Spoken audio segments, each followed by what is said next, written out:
एक गांव में लोटूचंद नाम का एक सेठ रहता था जो बहुत ही लालची था।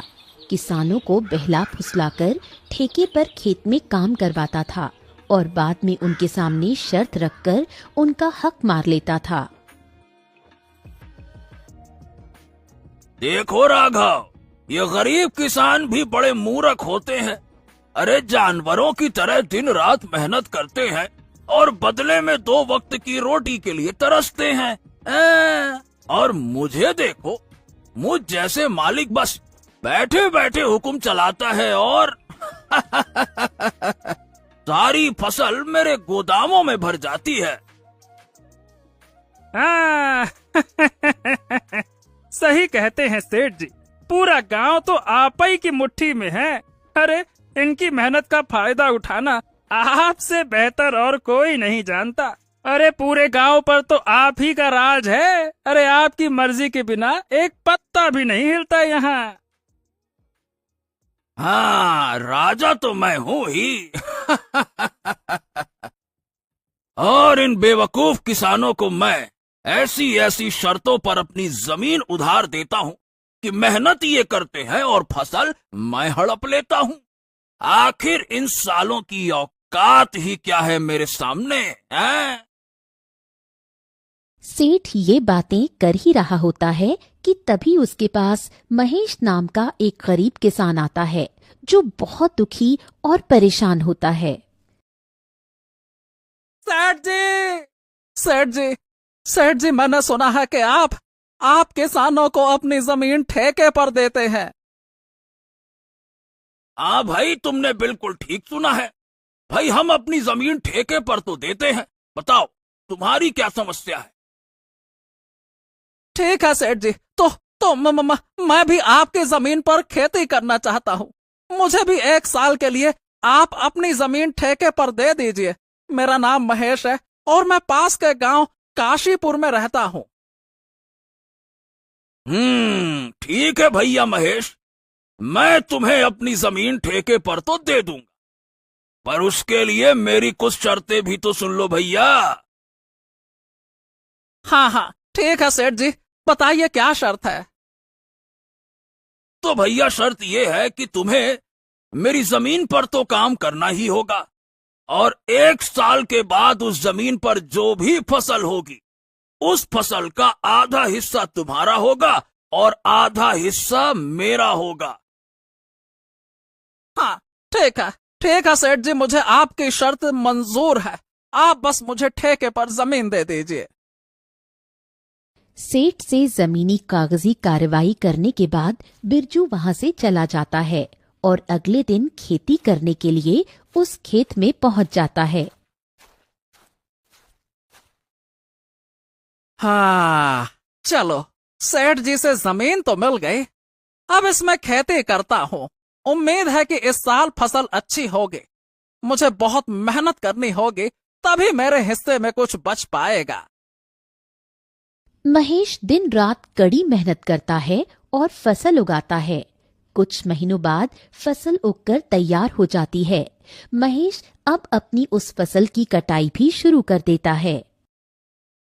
हाँ, चलो भाई, इस साल तो फसल बहुत ही अच्छी हुई है। अगर आधी फसल सेठ भी ले जाएगा तो भी मेरे हिस्से कुछ ना कुछ तो आएगा ही आएगा। हाँ, कुछ नहीं से कुछ तो बहुत बेहतर है ये। महेश की उगाई हुई फसल की खबर सेठ लोटूचंद के कानों तक पहुंचती है।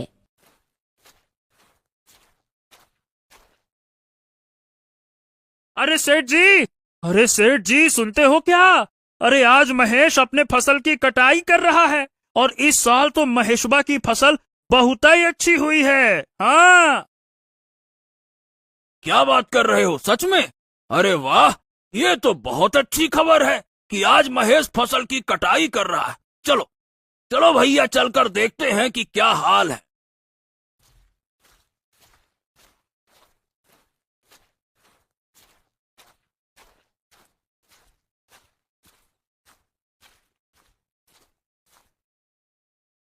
अरे महेश, ए भैया, फसल तैयार हो गई क्या? हाँ, इस बार तो तुम्हारी फसल वाकई बहुत अच्छी लग रही है। वाह वाह वाह, बहुत मेहनत किया है तुम। धन्यवाद धन्यवाद। बिल्कुल सही कहा सेठ जी। इस बार मैंने धान की फसल लगाई है और काफी मेहनत करने के बाद इतनी अच्छी फसल हुई है। अब तो मैंने कटाई भी शुरू कर दी है। अरे भैया, ये तुम्हारी मेहनत वहनत से नहीं हुआ है। अरे ये तो हमारी उपजाऊ जमीन का कमाल है। हाँ? अरे तुम्हारी मेहनत हो या न हो, फसल तो इस जमीन पर होगी ही होगी। ये बात तो ठीक है सेठ जी, लेकिन खेत भले ही उपजाऊ हो, लेकिन अगर वहां मेहनत नहीं होगी तो फसल कैसे होगी? मैंने बहुत मेहनत की है इस पर, तब जाकर ऐसी फसल हुई है। हाँ हाँ, ठीक है ठीक है, ज्यादा मत बोल। और सीधी बात है, मेहनत तो किराए के मजदूर भी करते हैं। मेरी बात ध्यान से सुन, असली कमाई का हकदार वही है जिसकी जमीन है। और शर्त के मुताबिक अब जल्दी से मेरे हिस्से की आधी फसल निकाल, ताकि मैं यहां से जाऊं। मुझे और भी काम है, समझा क्या? चल। ये कहकर सेठ महेश से अच्छी अच्छी फसल लेकर चला जाता है और खराब फसल महेश के पास छोड़ देता है, जिसे देखकर महेश मायूस हो जाता है। हाँ, यह क्या है? अरे इतनी मेहनत करने के बाद बस इतनी सी फसल, वो भी बेकार फसल मेरे हिस्से आई है। अरे धिक्कार है, ऐसी जिंदगी पर धिक्कार है। आखिर कब तक दूसरों के इशारों पर मैं नाचता रहूंगा? भगवान, अरे मेरी सुन रहे हो कि नहीं? कब मेरी अपनी जमीन होगी भगवान? महेश इसी तरह अपनी जिंदगी काट रहा था। कुछ महीनों बाद महेश का बेटा मोहन, जो शहर पढ़ने के लिए गया था, अब वापस गांव आ जाता है। गांव आने पर जब उसने गांव का नजारा देखा तो उसे बहुत दुख हुआ।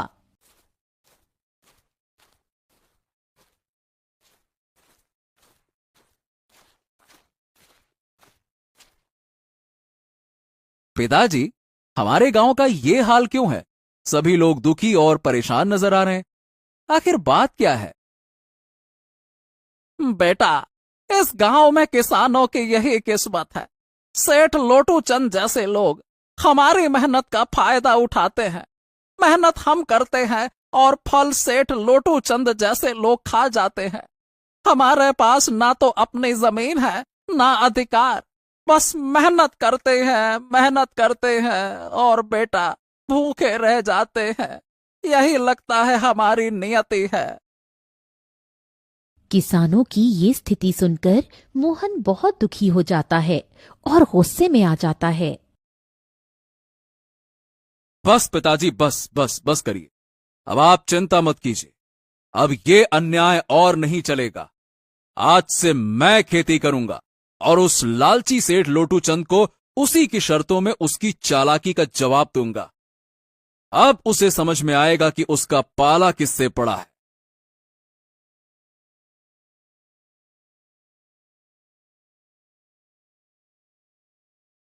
अगले ही दिन मोहन सेठ लोटू चंद के घर पहुंच जाता है। हाँ भैया, कहो मोहन, क्या बात है? सेठ जी राम राम। पिताजी की जगह इस बार मैं खेती करूंगा। मुझे ठेके पर कुछ जमीन चाहिए।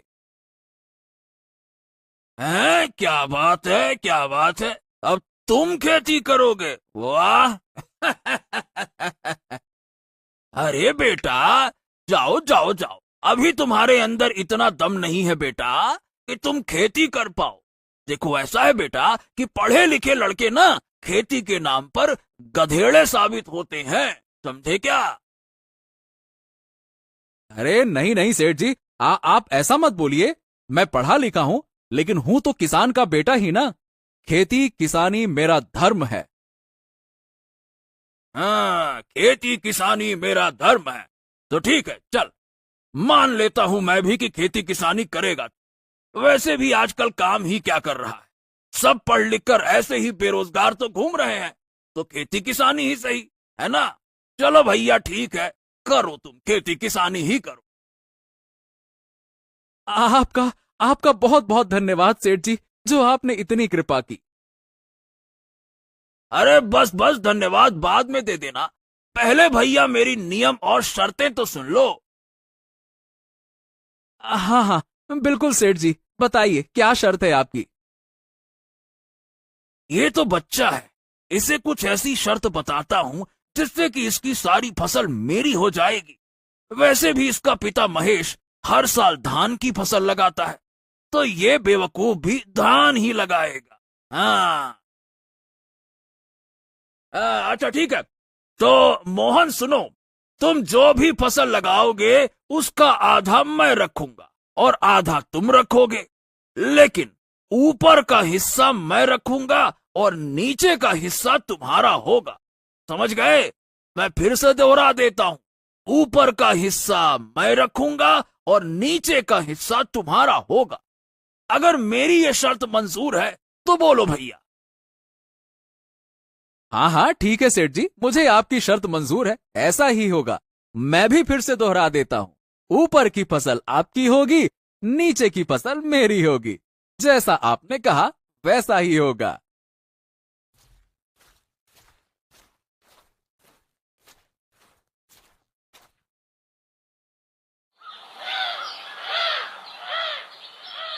अगले दिन से मोहन खेतों पर काम करना शुरू कर देता है। मोहन ने इस बार धान के बदले आलू की फसल लगाई और कुछ महीने बाद फसल तैयार हो गई। आलू की फसल बहुत ही अच्छी हुई। अब मोहन खेत से आलू निकालने लग जाता है। फसल की खबर मिलते ही सेठ लोटू चंद मोहन के पास पहुंच जाता है। अरे भैया मोहन, तुम्हें शर्त याद है ना? आधा मेरा आधा तुम्हारा और ऊपर का मेरा नीचे का तुम्हारा, याद है ना? हाँ हाँ सेठ जी, मुझे सब कुछ याद है। आधा आपका और आधा मेरा। और आपने कहा था ना कि नीचे का हिस्सा मेरा होगा, ऊपर का हिस्सा आपका होगा, तो आप ऊपर का हिस्सा ले सकते हैं। अरे अरे अरे अरे सेठ जी, इसने तो चालाकी मार दी। ये धान की फसल नहीं, ये तो ससुरा आलू की फसल है।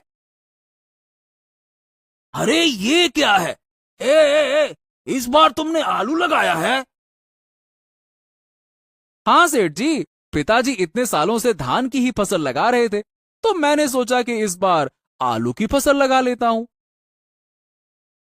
अरे तो मैं क्या करूंगा इस घास फूस को लेकर, जबकि सारे के सारे आलू तो तुम ले रहे हो। ऊपर तो घास फूस ही है ना, हैं? अब देखिए सेठ जी, शर्त आपकी थी, आपने ही शर्त लगाई थी और आप ही अब शर्त को मानने के लिए तैयार नहीं है। मैं तो कुछ नहीं जानता, आप अपना ऊपर का हिस्सा ले जाइए बस। इस तरह मोहन ने चालाकी दिखाते हुए लालची सेठ को मुंह तोड़ जवाब दिया और सभी आलू लेकर घर आ गया और घास फूस उस सेठ के हिस्से छोड़ आया। अरे मालिक, पूरे गांव में आज तक आपके सामने किसी ने चालाकी दिखाने की हिम्मत नहीं की, और ये मोहन का बच्चा आपको इतनी आसानी से बेवकूफ बना गया। क्या सेठ जी, ये क्या हो गया? हाँ, अरे वो बच्चा भला मुझे क्या बेवकूफ बनाएगा? आने दो उसे। इस बार तो मैं उसको ऐसा सबक सिखाऊंगा ना कि मुझसे दोबारा उलझने की कोशिश भी नहीं करेगा। बड़ा आया। कुछ दिन के बाद मोहन दोबारा सेठ के घर जाता है। कैसे हो सेठ जी? राम राम राम राम। हाँ, राम राम राम राम। कहो लड़के, इस बार क्या चाहिए तुझे?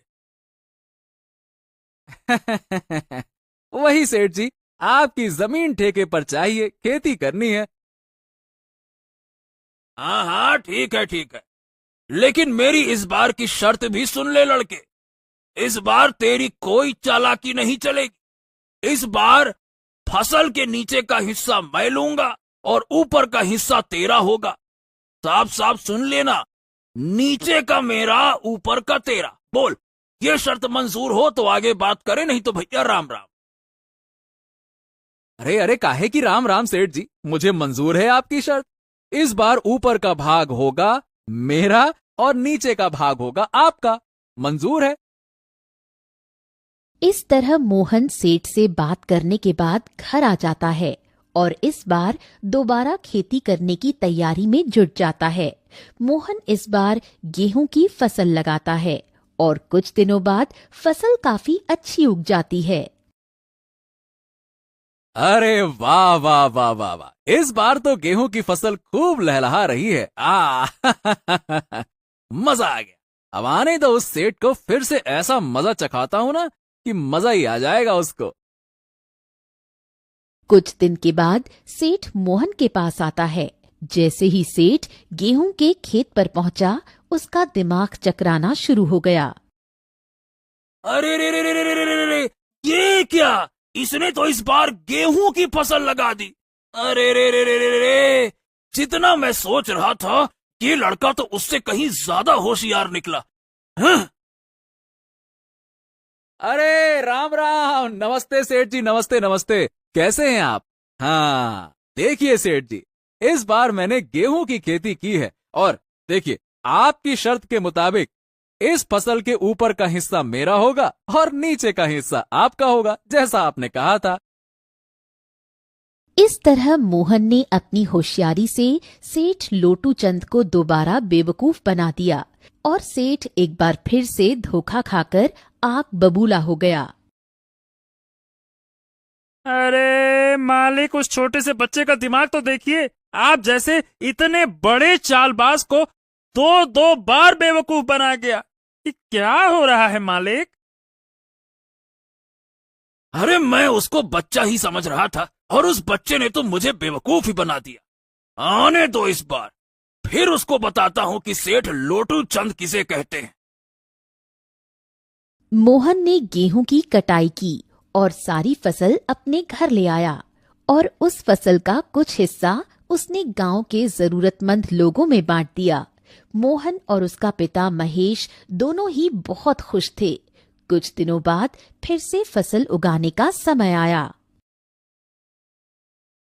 हाँ चलो आज उस सेठ के साथ दोबारा मुलाकात करता हूँ और इस साल भी ठेके पर जमीन लेकर फसल उगाता हूँ। देखता हूँ इस बार शर्त में वो सेठ कौन सा खुरापाती दिमाग लगाता है। चलो। ये सोचकर मोहन उस सेठ के पास दोबारा पहुंच जाता है। अच्छा, तो तुम मुझसे मिलने के लिए फिर से आ गए। अब क्या खेल खेलना चाहते हो मेरे साथ? देखो बच्चे, ज्यादा होशियार बनने की कोशिश मत करना। मेरा भी नाम सेठ लोटू चंद है। ऐसा लोटा घुमाऊंगा ना कि तुम्हारी दुनिया घूम जाएगी।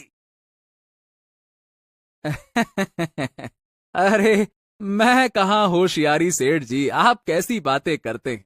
मैं तो एक किसान का पढ़ा लिखा बेरोजगार बेटा हूँ। होशियार तो आप लोग हैं जो गांव के गरीब किसानों की मजबूरी का फायदा उठा रहे हैं। ए, अपनी जबान को लगाम दे लड़के, कुछ भी मत बोल, समझा क्या? हाँ, जिस काम के लिए आया है वो बात कर। यहाँ ज्ञान बघारने की जरूरत नहीं है, समझा? बता क्या काम है? सेठ जी चलिए काम की बात करते हैं। तो मुझे इस बार भी आपकी जमीन ठेके पर चाहिए। बताइए इस बार आपकी क्या शर्त है? हाँ, तो अब आया ना मुद्दे की बात पे। तो शर्त तो है, और तू खुद को बड़ा होशियार समझता है ना बच्चे। चल, तो इस बार फसल के नीचे का और ऊपर का हिस्सा मेरा होगा और बीच का हिस्सा तेरा होगा। अब बोल, अगर ये शर्त मंजूर है तुझे तो हाँ बोल, नहीं तो रास्ता नाप। अरे अरे अरे, ऐसे कैसे रास्ता नापूं? मुझे बिल्कुल मंजूर है आपकी शर्त। जैसा आप कहें, मैं खेती करने के लिए तैयार हूं। ऊपर का नीचे का आपका, बीच का मेरा। मंजूर है। और अब राम राम सेठ जी, मुझे फसल उगाने की तैयारी करनी है। जाता हूं। राम राम। लालची सेठ की बातें मानकर मोहन घर चला आता है। वो फिर से फसल की तैयारी में लग जाता है और इस बार वो गन्ने की फसल लगाता है। हाँ, इस बार बेटा खेत में कौन से फसल लगाएगा? अरे इस बार तो सेठ ने बहुत ही खतरनाक शर्त लगाई है। पिताजी, वो सेठ लोटू चंद है तो मैं भी पढ़ा लिखा होशियार हूं। इस बार मैंने गन्ने की खेती की है और फसल बहुत जोरदार हुई है और इस बार आमदनी भी बहुत अच्छी होगी। अरे वाह वाह बेटा, ये तो तुमने बहुत तेज दिमाग लगाया। तुम ऐसे ही मेहनत करते रहो। बहुत अच्छे, बहुत अच्छे।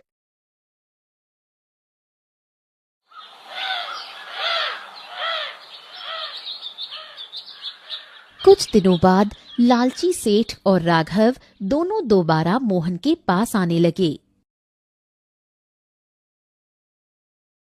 अरे सेठ जी, इस बार तो मोहन का दिमाग ही चकरा जाएगा। इस बार तो आपने बहुत ही बढ़िया शर्त रखी है। ऊपर का भी आपका, नीचे का भी आपका। अब उसके पास क्या बचा? ठन ठन गोपाल ठेंगा।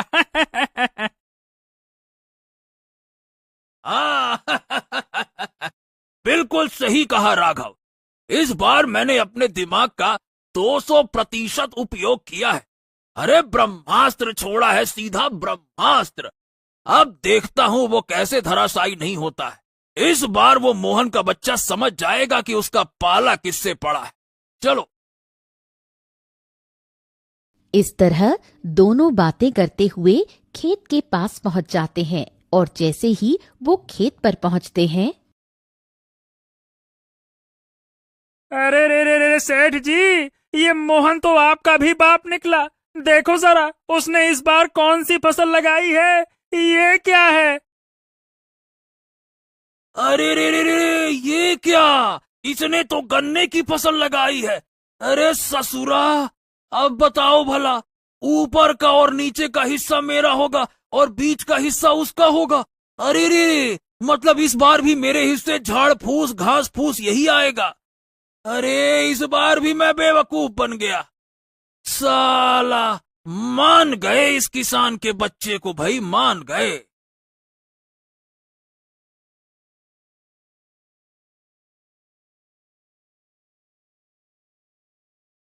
आइए आइए आइए सेठ जी, आइए आइए। राम राम राम राम। क्या हाल चाल है आपके और क्या बातचीत चल रही दोनों में? जरा मुझे भी बताइए।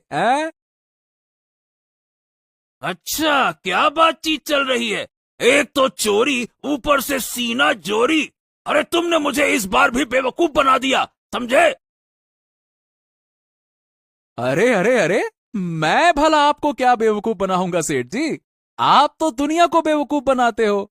देखो सेठ जी, इस बार मैंने गन्ने की फसल उगाई है और आपकी शर्त के मुताबिक इस फसल के ऊपर और नीचे का हिस्सा आप ले जाओगे और बीच का मैं ले जाऊंगा। जैसी शर्त वैसा काम। अबे ओ किसान के बच्चे, सेठ जी को ज्यादा होशियारी दिखाने की कोशिश मत करना। बेईमानी और धोखाधड़ी में वो सबके बाप है, बाप। ये खेत भी हमारा और ये फसल भी हमारी है। अब बोल। बस कर राघव, बस कर, बस बस। हाँ, मैं समझ गया। चिल्लाने की कोई आवश्यकता नहीं है अब। ये शायद हमारी ही करनी का फल है। मैंने भोले भाले इन किसानों को बहुत ठगा है। आज पहली बार हमसे किसी ने पंगा लिया और इस लड़के ने मेरी आंखें खोल दी। मैं समझ चुका हूं और मेरा हृदय भी परिवर्तित हो गया है। अब मैं किसी किसान को बिल्कुल परेशान नहीं करूंगा। सबकी मेहनत का बराबर पैसा दूंगा और जितने भी किसान की जमीन मेरे पास गिरवी है, मैं सबको वापस कर दूंगा। बस। हाँ, ये हुई ना बात सेठ जी। ये तो आपने कही पते की बात। देखिए सेठ जी, एक किसान दिन रात मेहनत करता है अपने लिए और अपने परिवार के लिए, और किसके लिए करेगा ये सब कुछ? ना तो कभी वो अच्छे कपड़े पहन पाता है, ना ही कभी अच्छा खाना खा पाता है। दिन रात दूसरों का पेट भरने के लिए वो अपना पेट काटकर मेहनत करता है। न गर्मी देखता है, न ठंडी देखता है, न बरसात, बस वो मेहनत करता है। इसीलिए इनको तरसाना ठीक नहीं है सेठ जी। इनका हक तो इनको मिलना ही चाहिए ना, है ना?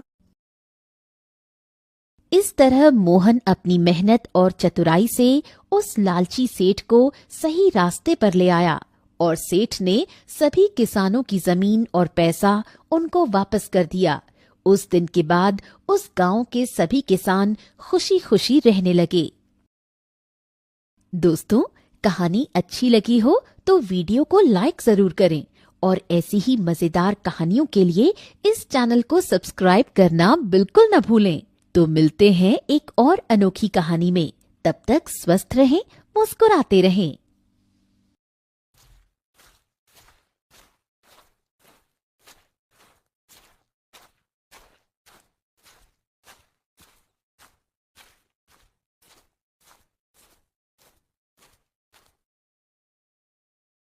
पिताजी, मैं बाहर जा रही हूँ अपने प्यारे से दोस्त सोनू के साथ। कुछ देर में वापस आ जाऊंगी। ठीक है बेटा राजकुमारी अन्वी, लेकिन मैं तुम्हारे पीछे कुछ सैनिकों को भेज देता हूँ, वो तुम्हारी रक्षा करेंगे। नहीं पिताजी, आपकी बेटी बहुत निडर और मजबूत है। भला मुझे किसी की रक्षा की क्या जरूरत। और वैसे भी मैं बस कुछ ही दूर जा रही हूँ, जल्दी ही वापस आ जाऊंगी। अच्छा, चलो ठीक है, आप जा सकती हैं, लेकिन आप जल्द ही वापस आएंगी, ठीक है ना? क्योंकि हमें आज शाम तक राजा विश्वनाथ जी से मिलने जाना है। ठीक है पिताजी, चल आ सोनू, चलते हैं। राजकुमारी अन्वी अपने पालतू कुत्ते सोनू के साथ जंगल की सैर पर निकली। जंगल की ठंडी हवा और शांत माहौल उसे बहुत भाता था। सोनू देखो, ये जगह कितनी सुंदर है, कितना सुकून है यहाँ। वाह, आज लगता है कि राजमहल से अच्छा ये प्यारा सा जंगल है। यहाँ कितनी सुंदरता है।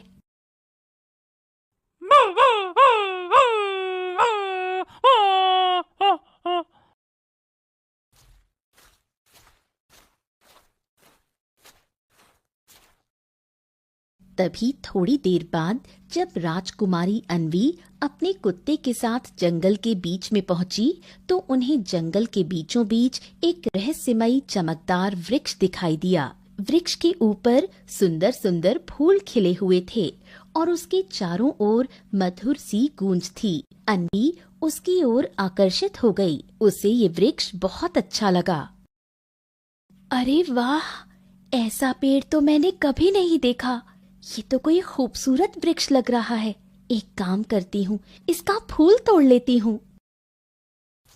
तभी अन्वी उस चमकते हुए वृक्ष के पास गई और जैसे ही अन्वी ने उस वृक्ष की एक डाली को तोड़ा, एक चमकदार रोशनी फैली और आकाश में एक आवाज गूंजी।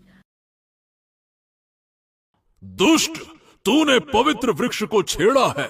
तुम्हें मेरे फूलों को तोड़ना था, लेकिन तुमने मेरे एक डाली को तोड़ दिया और मुझे परेशान किया। इसीलिए तुम्हें इसका दंड मिलेगा। अब तू तब तक एक पत्थर की मूर्ति बनी रहेगी जब तक कोई सच्चा, पवित्र और ईमानदार व्यक्ति आकर तुझ पर जल नहीं डालेगा। अरे लेकिन दिव्य वृक्ष, मुझसे ये गलती से टूट गया। मैं तो सिर्फ एक फूल तोड़ने आई थी। आप कृपया करके ये श्राप वापस ले लीजिए। मैं एक राजकुमारी हूँ। जैसे ही इस पेड़ को पता चला कि वो एक राजकुमारी है, तभी उसने कहा, हे राजकुमारी, मैं ये श्राप तो वापस नहीं ले सकता क्योंकि आपने मेरी सुंदरता भंग की है। लेकिन मैं आपके साथ जो ये कुत्ता है उसे एक वाणी देता हूँ कि ये अब से इंसानी आवाज में बोल पाएगा और आप तभी ठीक हो पाओगी जब ये किसी पवित्र, परिश्रमी और नेक दिल व्यक्ति को लेकर आएगा, जो आपके ऊपर पवित्र जल अपने हाथों से डालेगा और आपका श्राप मिटा देगा। इतना कहकर वृक्ष शांत हो गया। अन्वी की देह एक संगमरमर की मूर्ति में बदल गई। कुत्ता सोनू घबरा गया, लेकिन अब उसके पास एक इंसानी आवाज में बोलने की शक्ति थी। तभी उसने राजकुमारी से कहा, राजकुमारी आप चिंता मत कीजिए, मैं जल्द ही किसी पवित्र व्यक्ति को लेकर आता हूँ। आप डरिए नहीं, मैं जरूर आऊंगा। सोनू ने अपनी रानी की मुक्ति की कस्में खाईं और उससे वादा किया कि वो जल्द ही किसी पवित्र और सच्चे दिल व्यक्ति को लेकर लौटेगा, और वो गांव की ओर चल पड़ा। दूर पहाड़ियों के बीच बसे छोटे से गांव सतवनपुर में एक युवक रहा करता था, शिवा। शिवा एक मेहनती, ईमानदार और अत्यंत आत्मसम्मानी किसान था। वो अकेला अपने छोटे से घर में रहा करता था। उसके माँ बाप नहीं थे, ना ही कोई भाई बहन। उसका पूरा जीवन खेतों और अपनी मेहनत के नाम था। लेकिन अब उसे बहुत सी समस्याएं होती थीं, क्योंकि कड़कड़ाती धूप में जब वो खेतों से काम करके घर वापस लौटता, तब उसे अपने काम खुद ही करने पड़ते। यहाँ तक कि जब वो बीमार होता था, उस समय भी उसकी देखरेख करने वाला कोई नहीं होता था। ए शिवा, ए भाई, आज तो भयानक गर्मी और धूप पड़ रही है, तू आज भी काम करने को आ गया। हाँ, अरे श्याम भैया, क्या करूं, घर में कोई काम नजर नहीं आ रहा था, इसीलिए सोचा खेत में ही चले जाता हूं, कुछ न कुछ तो करूंगा ही। अरे ये सब तो ठीक है, पर तुम्हें पता है ना, इतनी धूप में काम करने से बहुत से किसान की तबीयत खराब हो रही है, और तू फिर भी यहाँ आ जाता है। अरे तू क्यों नहीं समझता कि तेरी देखभाल करने वाला कोई नहीं है, और ऐसे काम कर करके तू बीमार हो जाएगा। हाँ, समझता हूं भैया, लेकिन ठीक है, तबीयत खराब होगी तो तब का तब देखा जाएगा, और जब तक ये जवानी है ना, तब तक तो जोश से काम करना ही पड़ेगा, बहुत मेहनत करना है। हाँ हाँ, ये तो ठीक है, पर तू एक अच्छी लड़की देखकर उससे शादी क्यों नहीं कर लेता है? तुझे इतने दिनों से मैं समझाए जा रहा हूँ, इससे तेरी तबीयत का भी ध्यान रखने वाला कोई आ जाएगा और तेरा मन भी लगने लगेगा। जरा देख तो अपने आप को, कैसा दुबला पतला होता जा रहा है तू। अरे भैया, फिर शादी? अरे शादी के बारे में मैंने आपसे कहा है ना, और कितनी बार कहा है कि मैं शादी करूंगा तो बस एक सुंदर और अमीर स्त्री से, इसके अलावा मैं कभी किसी से शादी नहीं करने वाला। और क्या। इतना बोल दोनों अपने घर की ओर निकल जाते हैं। अब शाम हो गई थी। शिवा का रोज एक ही काम था, या तो वो गांव की मदद करेगा या चला जाएगा खेतों में काम करने। दूसरे दिन फिर शिवा निकल जाता है खेतों में। तभी रास्ते में कुछ लोग उसे देख आपस में बोलते हैं, अरे देखो, शिवा फिर अकेले खेतों में जा रहा है, अब तो दिन ब दिन दुबला होता जा रहा है ये। हाँ, बेचारे की जिंदगी भी कितनी कठिन है, ना बीवी है ना कोई साथ। हम तो कहते हैं कि इसे अब शादी कर लेनी चाहिए। अरे कितनी बार तो कहा है उससे, लेकिन कहता है जब तक एक अमीर और सुंदर स्त्री नहीं मिलती तब तक शादी नहीं करेगा। अब बताओ भला, एक गरीब और आवारा को कौन अपनी बेटी देगा? हाँ, लोग तो कहते हैं, पर अगर मुझे शादी करनी है तो किसी ऐसी लड़की से करूंगा जो समझदार हो, मेहनती हो और अमीर भी हो, नहीं तो जिंदगी की ये तंगी कभी खत्म ही नहीं होगी। और मैं किसी आम लड़की से शादी तो बिल्कुल नहीं करने वाला, मुझे अपनी किस्मत खुद बनानी है।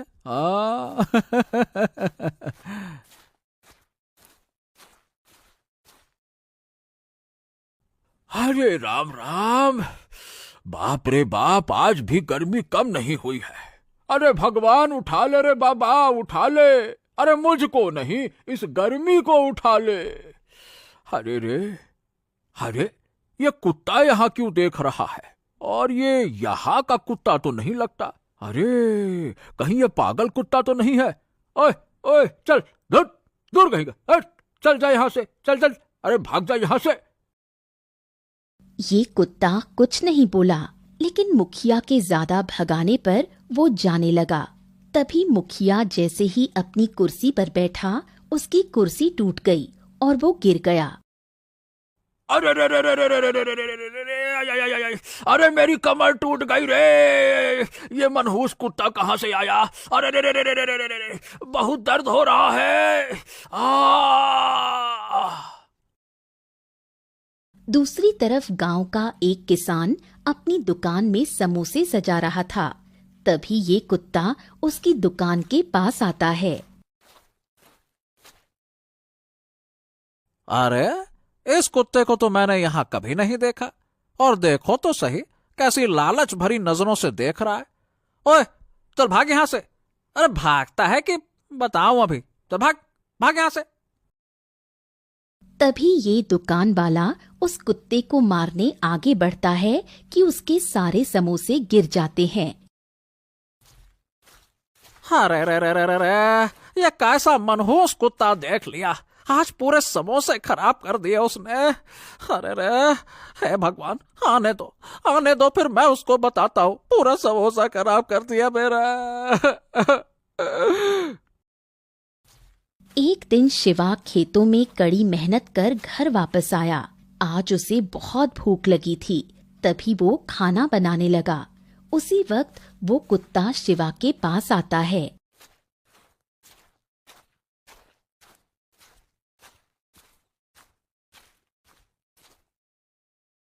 अरे इस कुत्ते को तो मैंने पहली बार देखा अपने गांव में।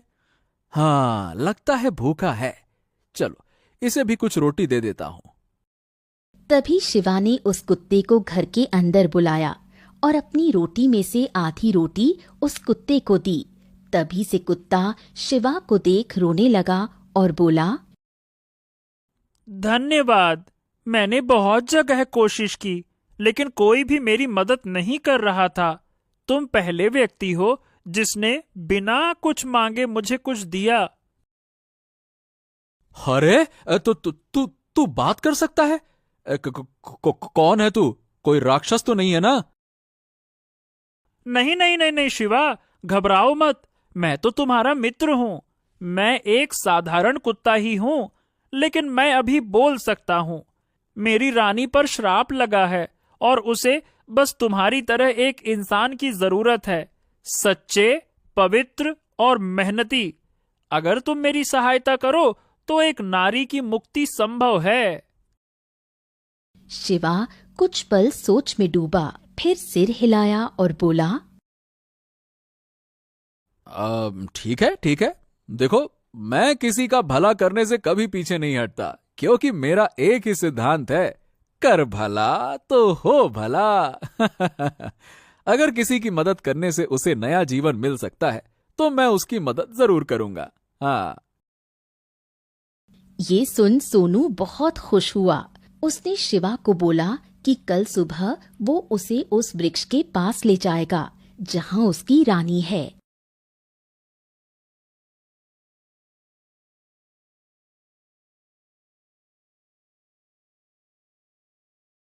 हाँ, तो बोलो भाई सोनू, किधर जाना है हमें और मैं क्या मदद कर सकता हूं तुम्हारी, बताओ। शिवा, तुम्हें मेरे साथ जंगल के बीचों बीच चलना होगा, वहीं तुमको सब समझ में आ जाएगा। चलो आ जाओ, मेरे साथ आओ। शिवा और सोनू दोनों जंगल की ओर चल दिए। थोड़ी देर बाद जैसे ही वो उस वृक्ष के पास पहुंचे, सोनू ने मूर्ति की ओर इशारा किया जहां राजकुमारी अन्वी की पत्थर बनी हुई मूर्ति थी।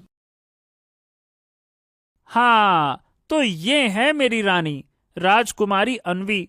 इन्हें इस दिव्य वृक्ष ने अपने श्राप में बांध लिया है, क्योंकि सोनू शिवा को सारी बात बताता है कि कैसे राजकुमारी जंगल घूमने आई थी और फिर इस वृक्ष के फूलों से आकर्षित होकर इसकी एक डाली टूट गई और फिर इस वृक्ष ने राजकुमारी को एक पत्थर की मूर्ति में बदल दिया और मुझे इंसानी आवाज दी बोलने के लिए। जिससे मैं किसी पवित्र और ईमानदार व्यक्ति को बुलाकर राजकुमारी को श्राप से मुक्त करवा सकूं।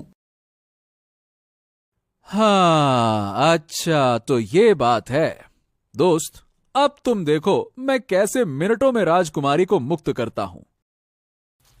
तभी शिवा जंगल के पास के झरने से पानी भरकर लाया और मूर्ति पर डाला। उसी क्षण पूरा जंगल रोशनी से भर गया। मूर्ति फूट को एक नया जीवन दान दिया है।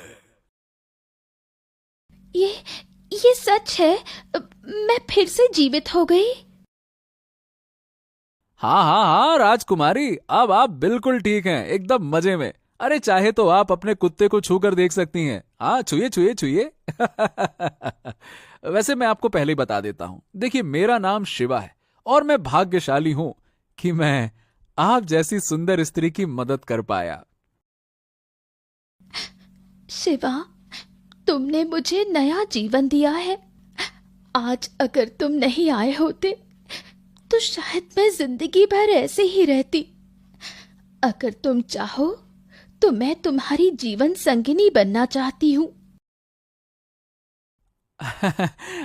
मैंने तो बस एक अच्छा काम किया है। अगर तुम जैसी जीवन साथी मिले तो ये तो मेरा बहुत बड़ा सौभाग्य होगा। और वैसे भी पूरे गांव वालों को भी तो दिखाना है कि शिवा जो बोलता है वो करता भी है। हाँ। शिवा बहुत खुश हुआ। आखिरकार उसे एक बहादुर स्त्री मिल ही गई। तीनों ने जब खुशी खुशी गांव में प्रवेश किया तब गांव के सारे लोग इन्हें देख दंग रह गए।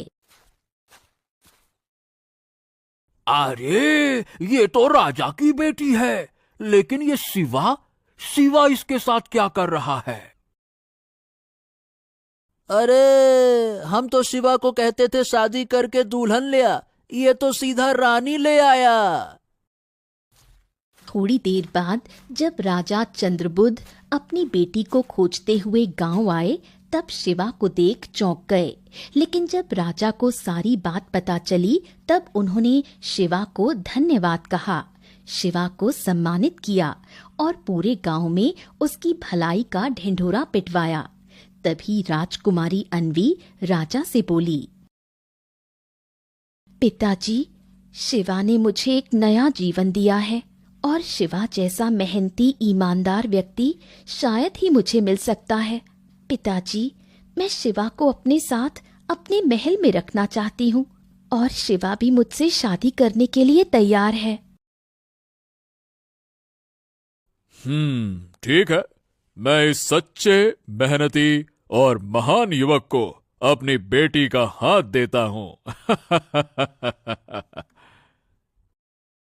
ये सुन शिवा भी बहुत खुश हुआ, मानो कि शिवा की मेहनत और उसकी जिद रंग लाई। आखिर शिवा की शादी सिर्फ किसी अमीर लड़की से नहीं बल्कि राजकुमारी अन्वी के साथ हो गई। सारे गांव वाले भी बहुत खुश हुए।